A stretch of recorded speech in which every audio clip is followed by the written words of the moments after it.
Hi students, அனைவருக்கும் வணக்கம். இன்றைக்கி வீடியோவில் நம்ம என்ன பார்க்க போகிறோம் அப்படின்னா மெஷ் அனாலிசிஸ் டாபிக் தான் பார்க்க போகிறோம். இந்த மெஷ் அனாலிசிஸ்ன்னு எடுத்துக்கிட்டிங்க அப்படின்னா அதுக்குள்ளார நிறைய சப்டிவிஷன்ஸ் இருக்குது.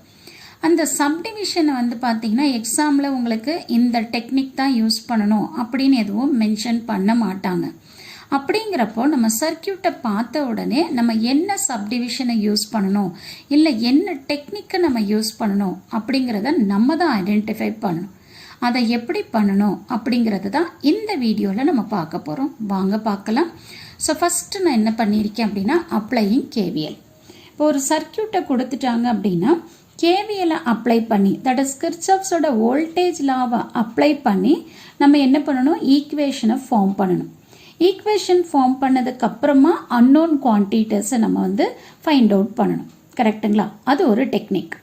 இல்லை அப்படின்னா இதில் இன்னொரு விஷயமும் இருக்குது. இப்போ இந்த சர்க்கியூட் எடுத்துக்கிட்டிங்க அப்படின்னா இந்த சர்க்கியூட்டில் எல்லாமே வோல்டேஜ் சோர்ஸாக இருக்குது. ஓகே, அப்போ நம்ம என்ன பண்ணணும் அப்படின்னா டைரக்ட் இன்ஸ்பெக்ஷன் டெக்னிக்கை யூஸ் பண்ணி கூட நம்ம என்ன பண்ணலாம் அப்படின்னா மேட்ரிக்ஸை ஃபார்ம் பண்ணலாம். மேட்ரிக்ஸை ஃபார்ம் பண்ணதுக்கு அப்புறமா கிராமஸ் ரூலை அப்ளை பண்ணி அன்னோன் குவான்டிட்டிஸை ஃபைண்ட் அவுட் பண்ணலாம். அதுவும் இன்னொரு டெக்னிக் தான். சரியா? டைரக்ட் இன்ஸ்பெக்ஷன் மெத்தடுங்கிறதும் ஒரு ஷார்ட்கட் டெக்னிக் தான். அதை யூஸ் பண்ணி நம்ம என்ன பண்ணலாம் அப்படின்னா அன்னோன் வேல்யூவை கண்டுபிடிச்சிக்கலாம். எப்போ அப்படின்னா ஸோ இதில் இருக்கிற எல்லா சோர்ஸும் வோல்டேஜ் சோர்ஸாக இருக்கிறப்போ. நீங்கள் அடுத்த கேள்வி கேட்கலாம், மேடம் இதில் சப்போஸ் ஒரு சோர்ஸ் வோல்டேஜ் சோர்ஸாக இருக்குது, இன்னொரு சோர்ஸ் கரண்ட் சோர்ஸாக இருக்குது, அப்போ டைரக்ட் இன்ஸ்பெக்ஷன் மெத்தடை யூஸ் பண்ண முடியாதான்னா கண்டிப்பாக முடியாது. அப்போ நீங்கள் என்ன பண்ணணும் அப்படின்னா அந்த வோல்டேஜ் சோர்ஸாக இருக்கிறத அப்படியே வச்சுக்கோங்க. கரண்ட் சோர்ஸை நீங்கள் என்ன பண்ணணும் அப்படின்னா வோல்டேஜ் சோர்ஸாக மாற்றணும். இன்னொரு விஷயம் நல்லா ஞாபகம் வரணும், கரண்ட் சோர்ஸுக்கு பேரலலாக ரெசிஸ்டன்ஸ் இருந்தால் மட்டும்தான் என்ன பண்ண முடியும், வோல்டேஜ் சோர்ஸ்க்கு மாற்ற முடியும். அப்போ நீங்கள் அந்த சர்க்கியூட்டை பார்க்கணும். ஸோ கரண்ட் சோர்ஸுக்கு பேரலாக நமக்கு ரெசிஸ்டன்ஸ் இருக்கா அப்படின்னு பார்க்கணும். அப்படி இருந்ததுன்னா அந்த கரண்ட் சோர்ஸை வோல்டேஜ் சோர்ஸ்க்கு மாற்றிருங்க. ஒரு சில ப்ராப்ளமில் என்ன டிஃபிகல்ட்டிஸ் இருக்கும் அப்படின்னா அந்த கரண்ட் சோர்ஸை மாற்றவே முடியாத மாதிரி இருக்கும். அப்போ நீங்கள் என்ன பண்ணணும் அப்படின்னா வோல்டேஜ் சோர்ஸ் கொடுத்துருக்காங்க, அதுக்கு சிறுசாக ரெசிஸ்டன்ஸ் இருக்குது அப்படின்னா அப்போ நீங்கள் என்ன பண்ணணும், அந்த வோல்டேஜ் சோர்ஸை கரண்ட் சோர்ஸாக மாற்றிட்டு இந்த கரண்ட் சோர்ஸ் எல்லாத்தையும் மினிமைஸ் பண்ணி சிங்கிள் சோர்ஸாக கொண்டு வந்து மறுபடியும் நீங்கள் என்ன பண்ணணும், அந்த கரண்ட்டை வோல்டேஜாக மாற்றி உங்களோட ப்ராப்ளமை பண்ணணும். அப்போது இந்த சர்க்கியூட்டை நீங்கள் பார்க்குறப்ப தான் இத்தனை ஐடியாஸும் நீங்கள் அங்கே அப்ளை பண்ணணும். ஓகேவா? இது பார்த்தீங்கன்னா ஒரு சிம்பிள் சர்க்கியூட் எடுத்திருக்கேன். அந்த சர்க்கியூட்டுக்கு நீங்கள் என்ன பண்ணணும், கிர்ச்சாஃப்ஸோட வோல்டேஜ் லாவை அப்ளை பண்ணி ஈக்குவேஷனை ஃபார்ம் பண்ணணும். ஓகே, இது ஒரு டெக்னிக். ஓகேங்களா? அடுத்து பார்த்தீங்கன்னா டிபெண்டன்ட் சோர்ஸ். மேடம் இந்த ப்ராப்ளமை பார்த்தா நமக்கு எப்படி டிபெண்டன்ட் சோர்ஸ்ன்னு நம்ம கண்டுபிடிக்கிறது அப்படின்னு சொல்லி பார்த்தீங்கன்னா ரொம்ப சிம்பிள் தான். இப்போ பாருங்கள், இங்கே டைமண்ட் ஷேப்பில் நமக்கு என்ன கொடுத்துருக்காங்க, வோல்டேஜ் சோர்ஸோட வேல்யூ கொடுத்துருக்காங்க.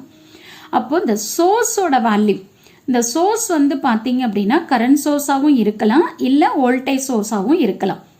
எந்த சோர்ஸாக இருந்தாலும் சரி வித்தின் எ டைமண்ட் ஷேப்புக்குள்ளார உங்களுக்கு கொடுத்துருக்காங்க அப்படின்னா அது கண்டிப்பாக என்னது அப்படின்னா டிபெண்டன்ட் சோர்ஸ் ப்ராப்ளம். அப்போ டிபெண்டன்ட் சோர்ஸ் ப்ராப்ளம்க்கும் நீங்கள் என்ன பண்ணலாம் அப்படின்னா இதுக்கும் பாசிபிலிட்டி இருக்குது. டைரக்ட் இன்ஸ்பெக்ஷன் மெத்தடை யூஸ் பண்ணி நம்ம மேட்ரிக்ஸை ஃபார்ம் பண்ணி சிம்பிளிஃபை பண்ணலாம். அப்படி இல்லையா நீங்கள் என்ன பண்ணால் ஈக்குவேஷனை எழுதி நீங்கள் உங்களோட ப்ராப்ளமை சால்வ் பண்ணிக்கலாம். ஓகேவா? ஸோ இதுதான் டிபெண்டன்ட் சோர்ஸ். இப்போ பாருங்கள், இந்த சர்க்கியூட் பார்த்த உடனே இது வித்தின் சர்க்கிள்குள்ளார கொடுத்துருக்கேன். வித்தின் சர்க்கிள்குள்ளார ப்ளஸ் மைனஸ் இருக்குன்னா வோல்டேஜ் சோர்ஸ். அதே மாதிரி வித்தின் டைமண்ட் ஷேப்புக்குள்ளார ப்ளஸ் மைனஸ் இருக்குது அப்படின்னா வோல்டேஜ் சோர்ஸ். அப்போ டைமண்ட் ஷேப் இருந்தது அப்படின்னா அது டிபெண்டன்ட் சோர்ஸு அப்படிங்கிறத நீங்கள் ஞாபகம் வச்சுக்கணும். ஓகேவா? அடுத்து பார்த்தீங்கன்னா சூப்பர் மெஷ்.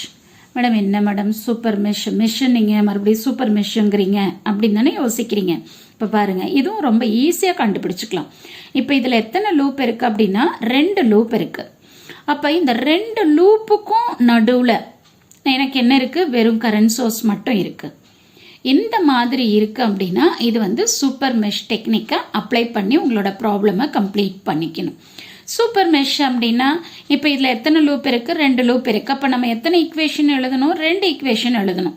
அப்போ நீங்கள் என்ன பண்ணணும் அப்படின்னா இந்த சூப்பர் மெஷ் பிரான்ச் இது தானே, இந்த பிரான்ச் எடுத்துக்கிட்டு இதுக்கு ஒரு ஈக்குவேஷன் எழுதிக்கணும். அடுத்தது இந்த பிரான்ச் வராத மாதிரி ஒரு லூப்பை எடுத்து ஒரு ஈக்குவேஷன் எழுதணும். அவ்வளோதான் சூப்பர் மெஷ். ஓகேவா? இன்னும் மறுபடியும் நான் இன்னொரு முறை ரிப்பீட் பண்ணுறேன். சூப்பர் மெஷ்ங்கிறது என்ன அப்படின்னா அட்ஜசன்ட் லூப்ஸ், இல்லை பக்கத்தில் இருக்கிற லூப்புக்கு இடையில நடுவில் கரண்ட் சோர்ஸ் மட்டும் இருக்குது அப்படின்னா அதை நம்ம என்ன சொல்கிறோம்? சூப்பர் மெஷ்ன்னு சொல்கிறோம். ஓகேவா? இப்போ சூப்பர் மெஷ் அப்படின்னா எந்த பிரான்ச் நமக்கு வந்து சூப்பர் மெஷ்ஷாக ஆக்ட் ஆகுதோ அந்த பிரான்ச்சுக்கு ஒரு ஈக்குவேஷன் எழுதிக்கணும். ஓகேவா? அந்த சூப்பர் மெஷ் பிரான்ச் இல்லாத மாதிரி ரிமைனிங் இருக்கிற சர்க்கியூட்டை வச்சு லூப்பை ஃபார்ம் பண்ணிட்டு அதுக்கு ஒரு ஈக்குவேஷன் எழுதிக்கணும். எத்தனை லூப் இருக்குன்னு பாருங்க, அத்தனை ஈக்குவேஷன்ஸ் நம்ம எழுதிக்கணும். ஓகேங்களா? ஸோ இதுதான் வந்து சூப்பர் மெஷ். அடுத்து வந்து பார்த்தீங்க அப்படின்னா லாஸ்ட் சப்டிவிஷன் வந்து ஏசி சர்க்கியூட்ஸ். ஏசி சர்க்கியூட் அப்படின்னா இப்போ பாருங்க, இதில் எல்லாமே நமக்கு என்ன இருக்குது? ரெசிஸ்டன்ஸ் தான் இருக்குது. கரெக்டுங்களா? ஸோ இந்த 3 சர்க்கியூட்லேயும் நமக்கு என்ன இருக்குது? ரெசிஸ்டன்ஸ் இருக்குது, வோல்டேஜ் சோர்ஸ் இருக்குது. கரெக்டாக? இல்லைன்னா கரண்ட் சோர்ஸ் இருக்குது.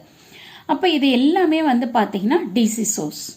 பட் ஆனால் லாஸ்ட் டிவிஷன் என்ன அப்படின்னா ஏசி சோர்ஸ். ஏசி அப்படின்னா நமக்கு வந்து ரெசிஸ்டர், இண்டக்டர், கெப்பாசிட்டர் இது எல்லாமே இருக்கும். ஒரு சில சர்க்கியூட்டில் இண்டக்டர் இல்லாமல் இருக்கலாம், ஒரு சில சர்க்கியூட்டில் கெப்பாசிட்டர் இல்லாமல் இருக்கலாம். பட் ஆனால் ஏதோ ஒரு எலமெண்ட் அதுக்குள்ளார இருக்கும். இண்டக்டர் இருக்கும், இல்லை கெப்பாசிட்டர் இருக்கும், இல்லை ஒரு சில சர்க்கியூட்டில் வந்து பார்த்தீங்கன்னா 3மே இருக்கும். ரெசிஸ்டர், இண்டக்டர், கெப்பாசிட்டர் 3மே இருக்கும். ஸோ அதனால் எந்த ஒரு காம்பினேஷனாக இருந்தாலும் சரி ஒன்றும் பிரச்சனை இல்லை. இண்டக்டர், கெப்பாசிட்டர் அலாங் வித் ரெசிஸ்டன்ஸோட இருக்குது அப்படின்னாவே அது ஏசி சர்க்கியூட் தான். அப்போ ஏசி சர்க்கியூட் நீங்கள் ஐடென்டிஃபை பண்ணிட்டீங்கன்னா அதை எப்படி வந்து சால்வ் பண்ணணும் அப்படிங்கிறத பார்க்கணும். ஓகேங்களா? ஸோ இதுதான் வந்து பார்த்தீங்கன்னா டோட்டலாக 4 சப்டிவிஷன். நான் இதுலேயே வந்து பார்த்தீங்கன்னா இன்னொரு சப்டிவிஷன் போட வேண்டாம் அப்படின்னு சொல்லிட்டு தான் இதுக்குள்ளேயே நான் சொல்லிட்டேன் டைரக்ட் இன்ஸ்பெக்ஷன் மெத்தடுன்னு சொல்லிட்டு. இப்போ இந்த கொடுத்துருக்கிற சர்க்கியூட்டுக்கு கேவிஎல் அப்ளை பண்ணி நான் வந்து ஈக்குவேஷனை ஃபார்ம் பண்ணி சால்வ் பண்ணலாம். ஓகேவா? அப்படி இல்லை அப்படின்னா டைரக்ட் இன்ஸ்பெக்ஷன் மெத்தடை யூஸ் பண்ணியும் நான் என்ன பண்ணலாம்? இந்த ப்ராப்ளமை சால்வ் பண்ணிக்கலாம். ஓகேவா? அந்த டைரக்ட் இன்ஸ்பெக்ஷன் மெத்தடை நான் இதில் தனியாக கொண்டு வரல. ஸோ இதுதான் வந்து மேஜராக இருக்கிற சப்டிவிஷன். ஒன்று வந்து பார்த்தீங்கன்னா கேவிஎல் அப்ளை பண்ணுறது, இன்னொன்று சோர்ஸ், டிபெண்டன்ட் சோர்ஸு. அந்த சோர்ஸ் வந்து வோல்டேஜ் சோர்ஸாக இருக்கலாம், இல்லை கரண்ட் சோர்ஸாக இருக்கலாம். அடுத்து வந்து பார்த்தீங்கன்னா சூப்பர் மெஷ் மாடலு, அடுத்து ஏசி சர்க்கியூட். இந்த கொடுத்துருக்கிற சர்க்கியூட்டிலிருந்து நம்ம வந்து இதை என்ன சர்க்கியூட்டை அப்ளை பண்ணணும், தட் இஸ் எந்த டெக்னிக் அப்ளை பண்ணணும் அப்படிங்கிறது கண்டுபிடிக்கிறதுக்காக தான் இந்த வீடியோ.